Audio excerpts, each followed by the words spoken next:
Hey, sweetest potatoes. So, today we are going to study about catalysis, everything about catalysis.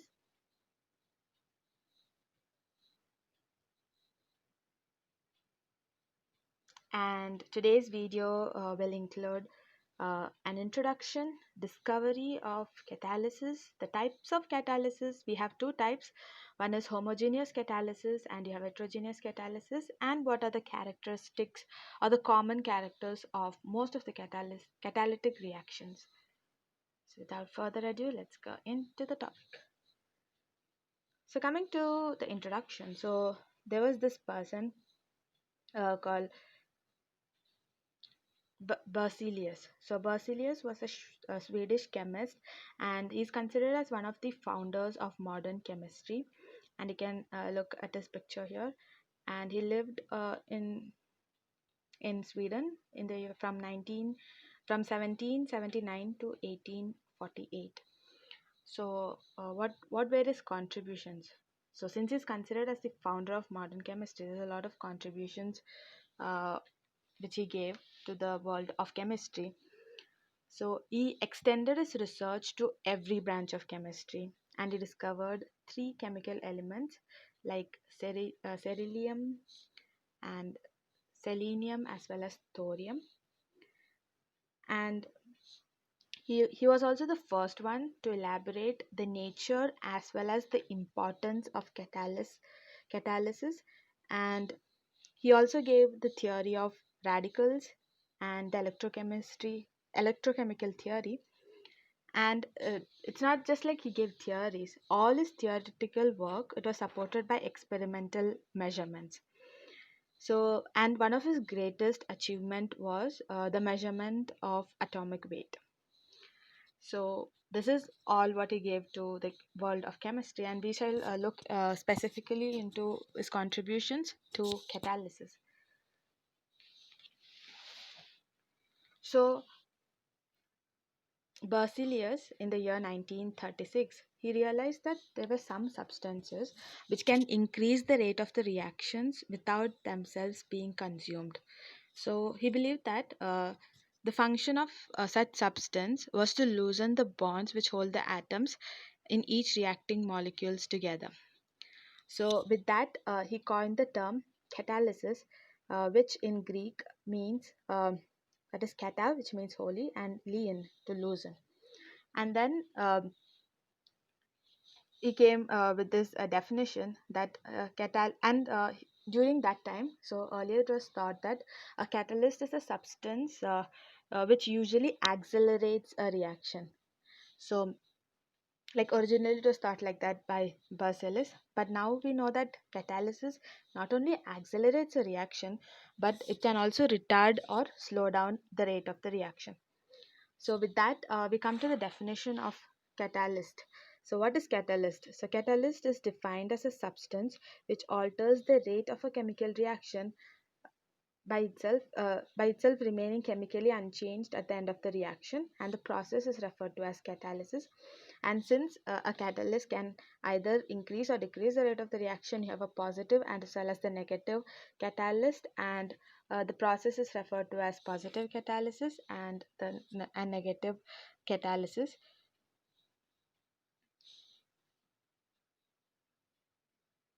And coming to the types of catalysis. So there are mainly two types of catalysis. One is the homogeneous catalysis, and then you have the heterogeneous catalysis. And there is also third type, which is called as the enzyme catalysis, which is of large biological interest. So we'll be studying about enzyme catalysis in the next video. So what are homogeneous catalysis? So homogeneous catalysis, it means that the catalyst and the reactants are evenly distributed and they are in the same phase. For example, if the catalyst is in solid phase, then the reactant are also in solid phase, like both of them are in the same phase. And again, this can occur in gas phase or liquid phase. So we'll look at the examples to be like more clear. So one of the example in gas phase is the oxidation of sulfur dioxide. Here you can see. The oxidation of sulfur dioxide to sulfur trioxide with nitric oxide as the catalyst. So here you can see nitric oxide is a catalyst which is in gas phase, and also the reactants are in the gas phase. So this is referred to as homogeneous catalyst. So now coming to the next reaction, that is decomposition of acetaldehyde with iodine. Here you can see both of them are in vapor state. So next coming to the examples in which the catalysis in solution phase. So many solutions are catalyzed by hydrogen ions and OH ions. So you have hydrolysis of cane sugar in the presence of a mineral acid here. So cane sugar in the presence of water and a mineral acid, it is converted into glucose and fructose. And also another example is the hydrolysis of ester in the presence of an acid or an alkali. So all this, the catalyst is in the presence in a solution state. And here you have the decomposition of hydrogen peroxide in the presence of iodine as a catalyst. So these are the examples of homogeneous catalyst in solution phase. The first ones what we referred was the ones in this one. And then you have heterogeneous catalysis. So what do you mean by heterogeneous catalysis? So a catalyst in which a catalyst is different in the physical phase from the reactant is referred to as heterogeneous catalyst. And one of the most important one is when the reactants are in the gas phase and the catalyst is in the solid phase. And this is also called as contact catalyst because they have to be like close to each other or in contact. And this form of catalyst is of most importance of because of industrial importance. So the difference between the heterogeneous catalysis and the homogeneous catalysis is that in homogeneous, the catalyst as well as the reactants are in the same phase. Here the catalyst is in a different phase than the reactants. Now we'll look at the examples which will make it more clear. So some of the examples of heterogeneous catalysis, that is, the first one will be talking about the contact catalysis, that is gaseous reactants.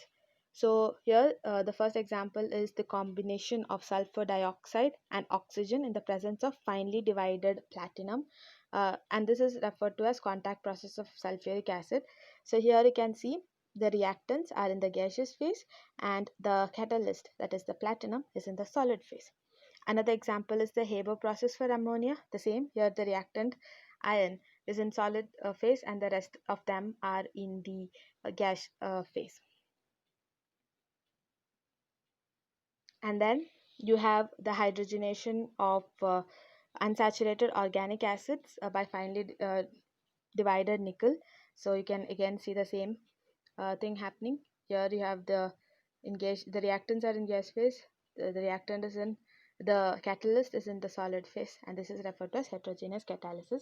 So what happens here is that when hydrogen is passed through the vegetable oils in the presence of nickel, then this carbon-carbon double bonds will break and they're hydrogenated, and this will lead to solid fats, or this is how the vanaspati ghees are formed when the vegetable oils are hydrogenated.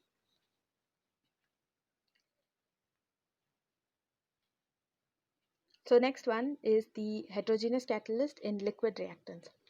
So some of the examples include the decomposition of hydrogen peroxide catalyzed by manganese oxide or platinum in the colloidal form.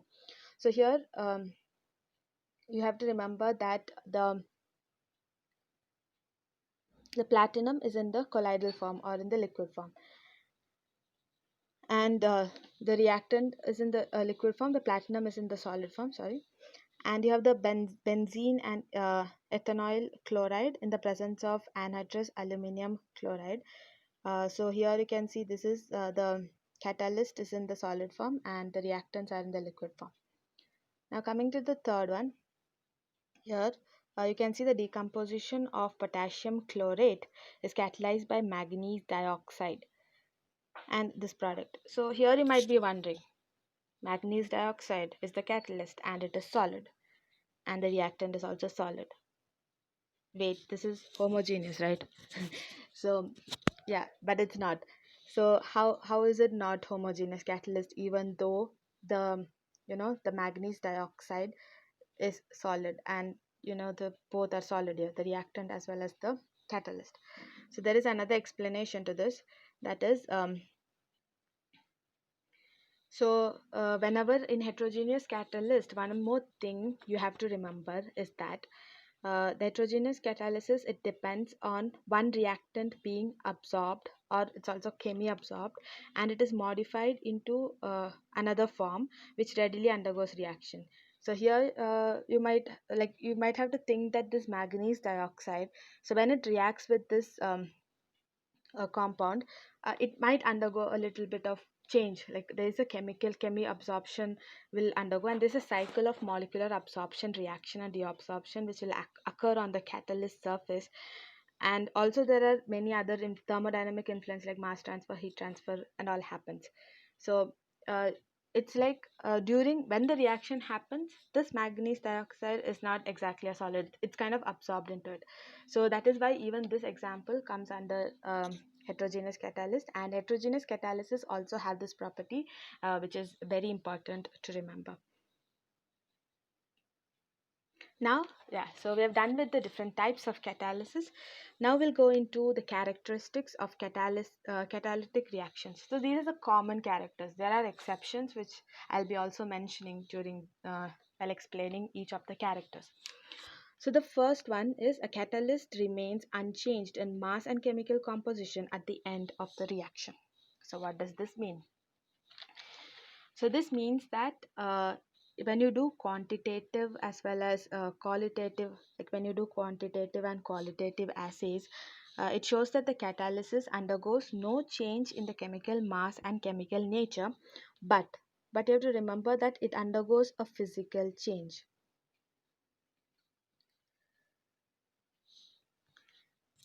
Physical change. So there is no change in the chemical, in the mass or the chemical nature of the catalyst, but it undergoes a physical change. For example, if you take this manganese dioxide, that is MnO2. So when a thermal decomposition takes place with potassium chlorate, so this is left as a powder. So the granular, if you take this as granular manganese dioxide, so when it undergoes the thermal decomposition with potassium chlorate, it is left as a powder. So that is, there is a change in the, there is a physical change which is seen. So now coming to the next point, that is, a small quantity of catalyst is generally needed to produce almost unlimited reaction. So what does this mean? So this means that you need a little bit, like very trace amount of a catalyst to produce a reaction. For example, only one tenth million of the mass of the platinum is all you need to cause the decomposition of hydrogen peroxide.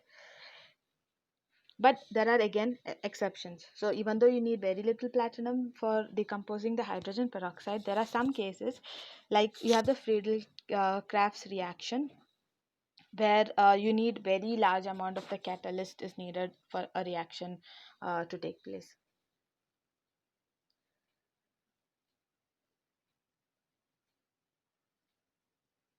So the third point, coming to the third point, that is, a catalyst is more effective when it is finely divided. So in heterogeneous catalyst, solid catalyst, it is more effective when it is subdivided than in bulk. Like if you take a, for example, if you take a bulk or a big lump of this platinum, it is seen that when you take a big lump of this platinum, it has less catalytic activity. Like if you take this big bulk, it has less catalytic activity than a colloidal solution of platinum, or platinum asbestos is a small tiny granular things.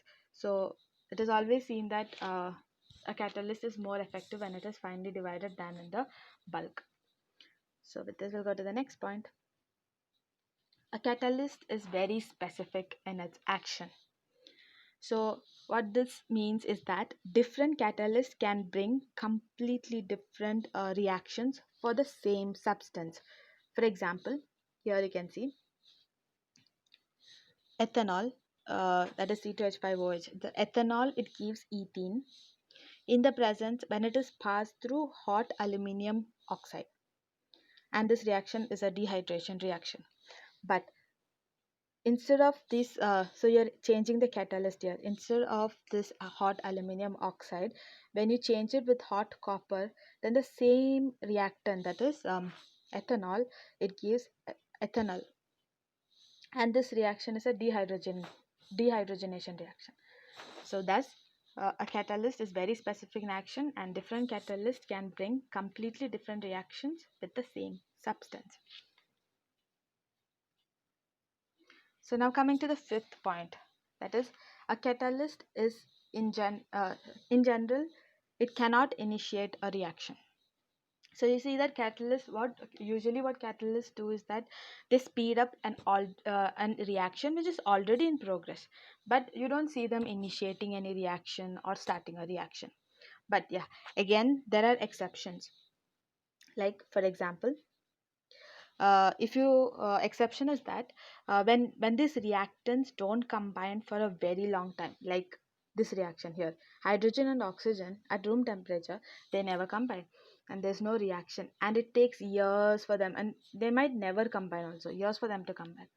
So in such cases, it remains untamed. So if you add this catalyst, that is a platinum black, if this catalyst is added, in seconds this reaction is brought out. See, from years to seconds. So these are the exceptions. So usually it does not initiate a reaction, but in some cases it can cause the reaction, and this is the example of the exception, what happens with the catalyst. So thus now it is considered that this catalyst can initiate a reaction in this view, and the reactant molecules in the absence of what happens is that in the absence of this catalyst, like in the first example you see, where the hydrogen combines with in room temperature example. So what happens is that in that condition it does not have the minimum kinetic energy which is required for collisions.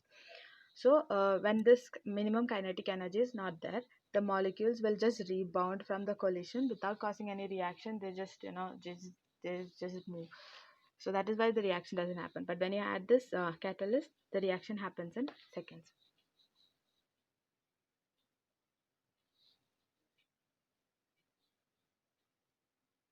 And the next point is that a catalyst does not affect the final position of equilibrium, although it shortens the time required to establish equilibrium. So this implies that a catalyst will accelerate both the forward as well as the reverse reaction equally, and the ratio of the two opposing reactions, uh, that is the forward as well as the reverse reaction, and the equilibrium, it remains constant. Like for example, if you take this equation, like A plus B, these are the two reactant molecules, it is in equilibrium to C plus D. And one of the example for this is the Haber's process in ammonia.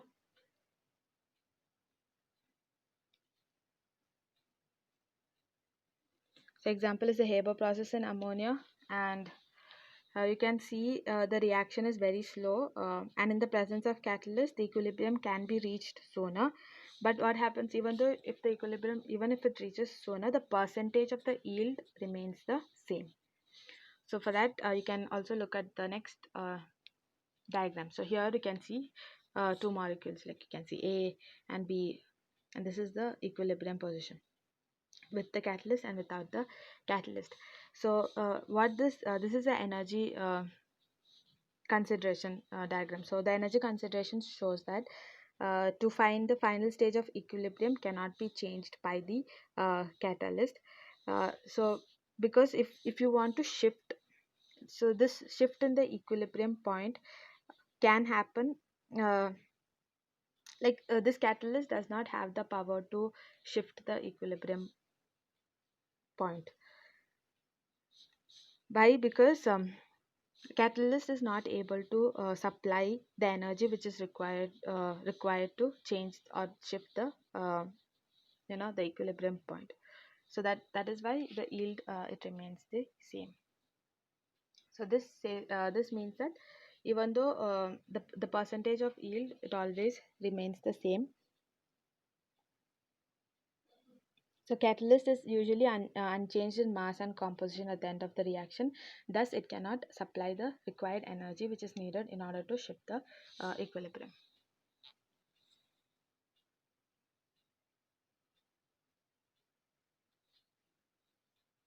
So now coming to the last point, that is the change of temperature alters the rate of catalytic reaction, and it would be same for the same reaction even without a catalyst. So change in temperature will change the catalytic reactions. So yeah, before going into this point, I just want to remind you guys that just I to look at this video, I will link the video in the description. So it is a TED Edu video by Aaron and Arms, and where he explains in a very very funny way, like how to speed up the chemical reaction and get a date. So it's a very funny video which kind of relates to the real life situations, and he also explains how the collisions happen, and also tells that the matchmaker as a catalyst. So it's a very interesting video. I would request you guys to look at it. So here and there they also explain about the temperature. So the temperature is very important for the catalyst. So what happens here is that some catalysts, they're physically altered by the rise in temperature, and hence the catalytic activity is decreased. An example for this is colloidal solutions of platinum. So if you take the colloidal solution of platinum, and this is a colloidal solution of platinum, and then you increase the temperature. So when you increase the temperature, the coagulation also increases. So when you increase the temperature in platinum, the coagulation increases, and the rate of the reaction also increases up to a certain point. The rate of the reaction also increases, and then what happens is that it decreases. So and this rate of the reaction where it is maximum at a particular temperature is referred to as optimum optimum temperature. I'm sorry about my handwriting because I don't have the proper tools to do it. So, and yeah, so the rate of the reaction is maximum at a particular temperature, which is referred to as optimum temperature, and that is where the catalytic. This means that it's always very important for a catalyst to have temperature plays a very important role in speeding up the reaction. So yeah, this is what we are doing the whole quarantine, and thank you so much for listening. And if you like this video and if this class made any sense to you, please click a like, and it's like a dopamine dose for me. And also consider subscribing for more awesome stuff. Thank you so much.